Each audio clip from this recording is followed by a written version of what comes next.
ప్రమాదవశాత్తు చెరువులో పడిన బాలుడు 12 సంవత్సరాలు చికిత్స పొందుతూ మృతి చెందిన సంఘటన మెదక్ జిల్లా చిన్నశంకరంపేట మండలం మడూరు గ్రామంలో చోటు చేసుకుందని, ఆలస్యంగా వెలుగు చూసిందని చిన్నశంకరంపేట ఎస్ఐ నారాయణ తెలిపారు. చిన్నశంకరంపేట ఎస్ఐ నారాయణ కథనం ప్రకారం వివరాలు ఇలా ఉన్నాయి. మడూరు గ్రామానికి చెందిన చాకలి రేణుక భర్త సురేష్ ఈ నెల 7న మధ్యాహ్నం 12:30 గంటలకు కొడుకుతో మోక్షతో కలిసి శివారులో గల చెరువు వద్ద బట్టలు ఉతుకుతుండగా కొడుకు మోక్ష చేతులు కడుక్కోవడానికి చెరువులో వెళ్ళి ప్రమాదవశాత్తు కాలు జారి నీటిలో పడిపోయాడు. స్థానికుల సహకారంతో బాలుని ఒడ్డుకు చేర్చి చికిత్స కోసం నార్సింగి చారి ఆసుపత్రిలో చేర్పించారు.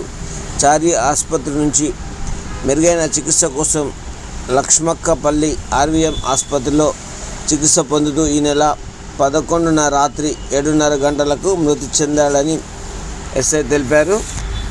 మంగళవారం నాడు దరఖాస్తు ఇవ్వగా కేసు నమోదు చేసుకొని దర్యాప్తు చేస్తున్నట్లు తెలిపారు.